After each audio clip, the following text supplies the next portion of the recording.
अस्सलाम ख्वातीन व हज़रात, आज मैं आप लोगों के साथ इंपॉर्टेंट टॉपिक शेयर करने के साथ साथ इंपॉर्टेंट एमसीक्यूज और प्रीमियम एमसीक्यू शेयर करूंगा जो आप लोगों को एयर यूनिवर्सिटी और कॉमशर्ट यूनिवर्सिटी टेस्ट में लाजमी देखने को मिलेंगे।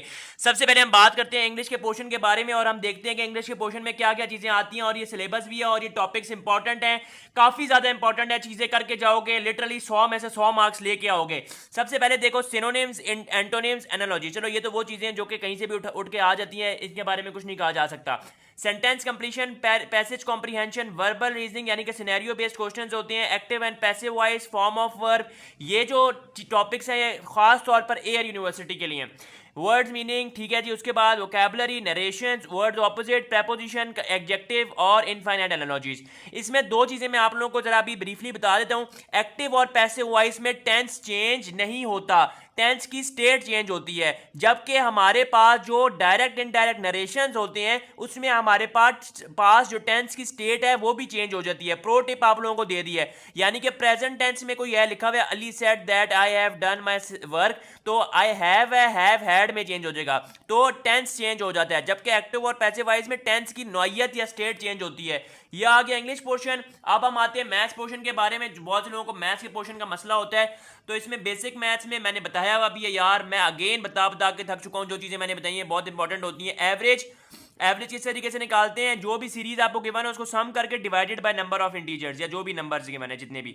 परसेंटेज आप लोगों को पता है, सिंपल मल्टीप्लिकेशन और एज प्रॉब्लम्स, ठीक है जी। उसके बाद क्वांटिटेटिव रीजनिंग में integration, differentiation, sine, cos, sets और logarithm, factorisation, tan cos sine के formula, trigonometry, geometry, algebra, quadratic equations, profit and loss, sets, permutation and combination. याद रहे कल के टेस्ट के लिए चीजें करके जाना, लाजमी तौर पर करके जाना, बहुत इंपॉर्टेंट है ये चीजें।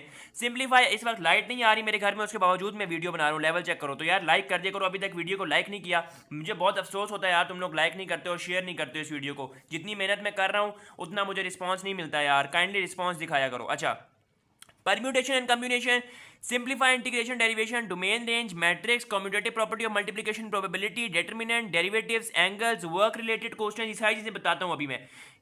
आयोटे वाले क्वेश्चन जितने भी होते हैं, maximum portion was verbal reasoning, selling price, cost price, time problem, find the smallest numbers from the sum and the different of two numbers, बताया हुआ है किस तरीके से करते हैं। Area, cos and sine relation, word problems, definite integrals और homogeneous equation. ये आपके पास पोर्शन कवर होता है मैथ्स का। अब हम आते हैं फिजिक्स के पोर्शन पे, द मोस्ट इंपॉर्टेंट और आने वाले टेस्ट में टफ टाइम देगा, लिखवा लो मेरे से टफ टाइम देगा, लेकिन अगर आप लोग मेरी ये वाली वीडियो देख के जाओगे तो कभी भी टफ टाइम नहीं देगा, गारंटी है। Magnetic field, alternating current, velocity, optics, atmosphere, work and energy, spring constant के बारे में मैंने बताया था, ये सिंपल हार्मोनिक मोशन से रिलेटेड सवाल आता है। Heat units, kinetic energy, potential energy, thermodynamics, simple harmonic motion, state function, self inductance, SN mechanism, ठीक है जी। उसके अलावा vector, potential energy, heat, second law of thermodynamics, units of heat. उसके अलावा हमारे पास आ जाता है electric field, direction of magnetic field, frequency, wavelength, waves. ये वो चीज़ें हैं जो कि मैंने आप लोगों को बताई भी हैं और इसके इंपॉर्टेंट एमसीक्यूज अभी हम करेंगे। अब आ जाते हैं केमिस्ट्री पोर्शन के बारे में। Polyester, starch, SN2, fusion and fission, polyvinyl, photosynthesis, alkali, salt names, organic chemistry, trend जो मतलब डाउन द ग्रुप और वो सारी जो ट्रेंड्स होते हैं आपके पास। Empirical formula, alkalines, alkaline halides, organic compound for use of flavouring, Boyle's law, Ohm's law कहाँ से आ गया इसमें, बॉयल्स लॉ। उसके अलावा specific heat of water, specific heat of constant and pressure volume. Important topic share कर रहा हूँ, ये किसी ने अभी तक शेयर नहीं किए। SN, mass number of compounds, carbohydrate का formula, ideal gas law, specific heat of constant pressure and volume, alkyl, aldehyde, alkenes, alkynes. मैं गर्मी में वीडियो बना रहा हूँ, लाइक कर दो यार। उसके अलावा salt names, polymers, ethyl compounds, reactions, elimination reactions, substitution reactions और आयोडोफॉर्म टेस्ट। बायोलॉजी के एमसीक्यूज के बारे में बात करते हैं, जो टॉपिक्स इंपॉर्टेंट है जो आप लोगों ने करने हैं।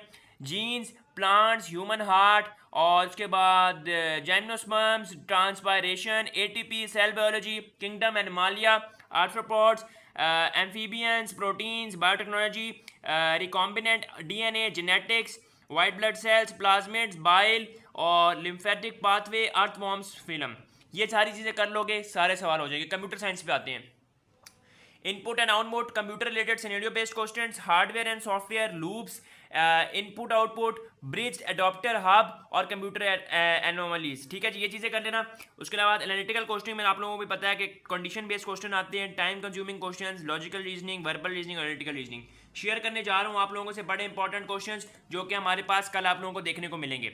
अच्छा जी, हमने यहाँ पे स्टॉप किया था, अब यहाँ से आगे चलते हैं। The point source of light placed in homogeneous medium give rise to. देखें इस एमसीक्यू में वो क्या कह रहा है, वो ये कह रहा है कि भाई पॉइंट सोर्स ऑफ लाइट है और वो एक होमोजीनियस मीडियम में प्लेस है, तो वो किस चीज को राइज देगी? स्फेरिकल वेव फ्रंट को। किसको देगी? Spherical wave front is the correct option. Sorry, नीचे चलते हैं। ये हमने कर लिया था, longitudinal wave do not exhibit polarisation जो है वो इसका करेक्ट ऑप्शन है। ठीक है जी, आगे चलते हैं। Which of the following is nearly a monochromatic light. बड़ा इंपॉर्टेंट एमसीक्यू, बार बार रिपीट होता है और बार बार मैं कहता हूं बच्चों से कर लो। मोनोक्रोमेटिक लाइट नियरली कौन सी है? So light from sodium lamp, light from sodium lamp is the correct option. When crest of one wave falls over the trough of the other wave. अच्छा, यानी कि वो ये कह रहा है एक क्रस्ट जो है वो दूसरे की ट्रफ से मिल जाए तो हमारे पास कौन सी इंटरफेरेंस होती है? क्या वो पोलराइजेशन होती है, क्या वो कंस्ट्रक्टिव इंटरफेरेंस होती है, क्या वो डिस्ट्रक्टिव इंटरफेरेंस होती है, या क्या वो डायफेक्शन होती है? सो कंस्ट्रक्टिव इंटरफेरेंस जो है वो हमारे पास इसका करेक्ट आंसर है। यंग्स डबल स्लिट से रिलेटेड काफी दफा सवाल आए हैं, अभी भी आएंगे। In Young's double slit experiment if white light is used, white light अगर यूज हो रही है तो क्या होगा? Alternate dark and bright fringes can be seen, coloured fringes can be seen, no interference fringes will be seen, impossible to predict. So coloured fringes will be seen. Option B is the correct option. In an interference pattern क्या होता है भाई interference में? Bright fringes are wider than dark fringes, dark fringes are wider than white fringes, both dark and bright fringes are of equal width. Option C is the correct. और option D देखो, central fringes are brighter than the outer fringes. So option C जो हमारे पास वो इसका correct option है। Next MCQ की तरफ चलते हैं। The blue colour of sky is due to, काफी दफा सवाल रिपीट हुआ है, बड़ा इंपॉर्टेंट सवाल है कि भाई ब्लू कलर जो है वो स्काई में क्यों होता है? तो स्कैटरिंग जो है वो इसकी करेक्ट ऑप्शन है। When one mirror of Michelson's interferometer is moved at a distance of 0.5 millimetre we observe 2000 fringes, what will be the wavelength of the light used? तो सिंपल फार्मूला लगाना और 5000 एम्पीयर इसका answer निकल आएगा। जिसको नहीं पता फार्मूले का कमेंट में मेरे से पूछ ले। वेवलेंथ हमें पता है कि wavelength of X-rays falling at glancing angle of 30, sorry wavelength नहीं पता, एंगल पता है 30, और क्रिस्टल विद एनाटॉमिक स्पेसिंग भी हमें पता है। सही है जी। फॉर द फर्स्ट वेवलेंथ हमने निकालनी है, सिंपल आपने फार्मूला लगाना है। आगे चलते हैं। सॉरी, इन अ प्लेन, अच्छा यार ये बड़ा इंपॉर्टेंट सवाल है, बार बार रिपीट हुआ है, खुदा रहा है इस सवाल को कर लेना यार, इस क्वेश्चन को लाजमी तौर पर समझ लो। वो कह रहा है प्लेन में पोलराइज्ड लाइट क्या होती है? वाइब्रेशन इन ऑल डायरेक्शन, यानी कि पोलराइज्ड लाइट की वाइब्रेशन ऑल डायरेक्शन में होती है। Vibration in two mutually perpendicular directions, ठीक है जी। Vibration take place in a direction perpendicular to, देखें वाइब्रेशन हमेशा टेक प्लेस होती है पोलराइज्ड लाइट में, लेकिन perpendicular to the direction of propagation of light. यहाँ पे लिखा हुआ है vibration take place in a direction perpendicular to direction of propagation of light. ठीक है जी, option C is the correct option. Which one of the following can not be polarised? Sound wave को कभी भी पोलराइज साउंड वेव को नहीं किया जा सकता। इसके बाद देखें, crystals of a material can behave as a diffraction grating, which of this is not optically active? इसका हम नीचे जाके देखते हैं कि ऑप्टिकली एक्टिव कौन सा नहीं है। सो वाटर जो है वो हमारे पास करेक्ट ऑप्शन है। When light incident normally on the thin film the path difference depends upon, भाई वो ये कह रहा है जब लाइट जो है वो नॉर्मली इंसिडेंट करती है थिन फिल्म पर तो पाथ डिफरेंस किस चीज पर डिपेंड करता है? तो पाथ डिफरेंस भाइयों thickness of nature and angle of incidence पर डिपेंड करते हैं। ठीक है। The velocity of the light was determined accurately by Michelson is the correct option. Appearance of colour in thin film is due to interference is the correct option. The light ray travelling, अच्छा यार ये बड़ा important सवाल है, लिहाजा करके जाना है सवाल को, खुदा रहा करके जाना। The light ray travelling from the rarer to a denser medium suffers a phase change of 180 degree Celsius is the correct option. Diffraction effect is, diffraction का इफेक्ट क्या है भाई? मोर है, लेस है, more for the sharp end is the correct option. ठीक है। The diffraction grating has 500 lines per millimetre, its splits placing और grating element will be equal to 2 into 10 to power minus 3 millimeter। अच्छा ये सवाल बहुत important है। Light reaches the earth from the sun in nearly 8 minute 30 second में light जो है वो सन से अर्थ की तरफ आती है।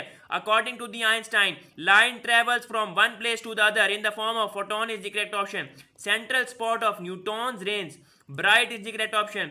अच्छा लोकस से रिलेटेड सवाल देखने को मिलते हैं। The locus of all the points in the medium having the same phase of vibration is called, जो हमारे पास वेव फ्रंट कहलाता है ये। ठीक है।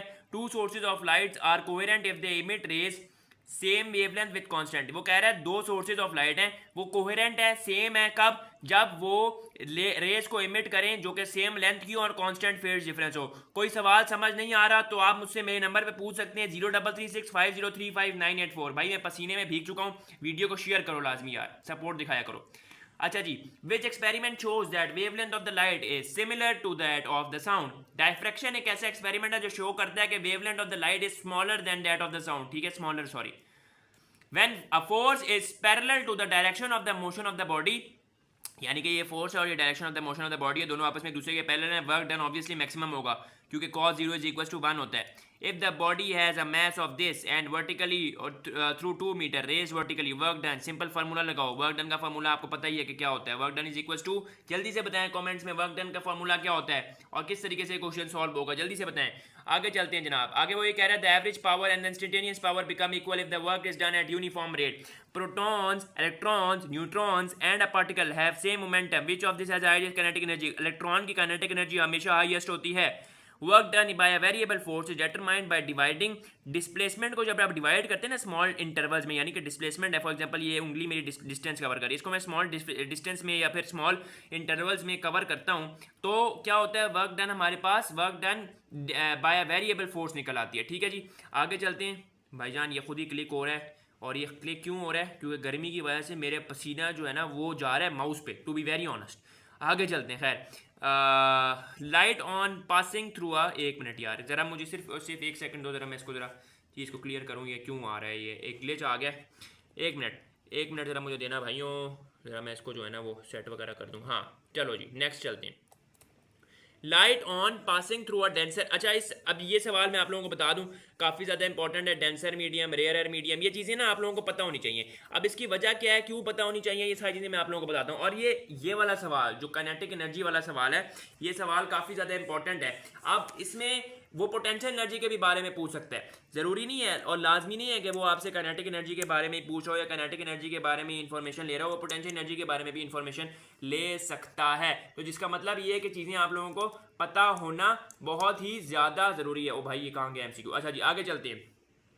When arrow is released from its bow, the energy is transferred into elastic potential energy से elastic kinetic energy में, sorry, elastic potential energy से kinetic energy में जो है वो एरो जो एनर्जी है वो ट्रांसफर हो जाती है। आगे चलते हैं। I think that emits its own light is called luminous। ठीक है जी, इसके अलावा जो है आगे हम चलते हैं तो the gives the definition of metre in terms of wavelength. So Michelson जो है उसने ये डेफिनेशन सारी दी थी। आगे हम चलते हैं। The work done by a friction force is negative, positive, zero या none of these. So negative is the correct option. A field in which the work done is moving along the path is zero is conservative field. Conservative field जो है वो इसका हमारे पास correct option है। ठीक है जी। If the velocity is double, जब वेलोसिटी डबल हो जाती है तो मोमेंटम इंक्रीज हो जाता है 2 टाइम्स और काइनेटिक एनर्जी इंक्रीज हो जाती है 4 टाइम्स। ठीक है, sorry, if the velocity is double then the momentum increases 2 times and kinetic energy increases 4 times. ठीक है जी, सही है, काइनेटिक एनर्जी 4 टाइम्स इंक्रीज हो जाता है। नीचे चलते हैं। नीचे वो ये कह रहा है कि which of the following is not a conservative force. मैंने बताया था ये फिजिक्स के 11th क्लास के 12th क्लास के बुक में से साइड बॉक्स में से आता है ये सवाल। Work done will be maximum if the angle between the force and displacement is, obviously zero angle होगा तो फिर ही वर्क डन हमारे पास जो है वो मैक्सिमम होगा, क्योंकि cos 0 हमारे पास क्या होता है, 1 होता है। अच्छा जी, आगे चलते हैं। भाई मेरी हालत बहुत ख़राब हो रही है, वीडियो को लाइक करो। एलिवेटर है, वेट गिवन है और हमें हाइट भी गिवन है, और इन द वर्क डन निकालना है। बहुत आसान है, वर्क डन निकालना बहुत आसान है। वर्क डन का फॉर्मूला से पता होना चाहिए। 1 हॉर्स पावर और वॉट के दरमियान क्या रिलेशन है, तो 1 horsepower is equal to 746 what.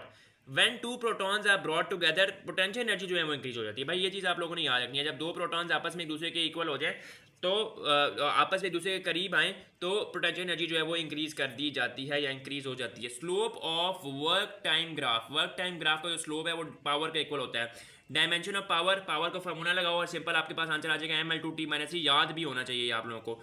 Dot product of force and velocity is power is the correct option. The source of total energy is moon. ठीक है, 1 मेगावाट आवर, अभी जैसे हमने 1 वाट पढ़ा था वो 746 के इक्वल था। अब यहाँ पर 1 मेगावाट आवर जो है वो हमारे पास इक्वल है 36 इंटू 10⁻8 जॉल, ठीक है। Work has a dimension as then that of the same as, यानी कि वर्क की डायमेंशन जो है वो टॉर्क जैसी होती है, वर्क और टॉर्क की सेम डायमेंशन है। Work done on a body equal to the change in kinetic energy, obviously जब काइनेटिक एनर्जी और पोटेंशियल एनर्जी दोनों में चेंज होगा तभी तो वर्क डन इक्वल होगा उसके। अच्छा जी आगे चलते हैं, ये एमसीक्यू बड़ा इंपॉर्टेंट है यार, ये एमसीक्यू बहुत इंपॉर्टेंट है, सुनो इस एमसीक्यू को समझो। वो ये कह रहे हैं, a man lifts vertically a weight of 40 kilogram through 1 metre in 10 second while a child lift vertically a weight of 10 kilogram through a distance of 1 metre in 1 second. तो देखें इन्फरेंस जो करेक्ट है वो यही है कि भाई चाइल्ड ने ज़्यादा काम किया है एज कम्पेयर टू वर्क। ये पार्ट 2 था इस वीडियो का, ये मैं बता दूं कि मैं आप लोगों के लिए बहुत इंपॉर्टेंट और प्रीमियम एमसीक्यूज है, ये एमसीक्यूज कल आप लोगों को देखने को मिलेंगे। इस वीडियो को ज़्यादा से शेयर करें। आपसे मिलेंगे नेक्स्ट वीडियो में। अल्लाह हाफिज़।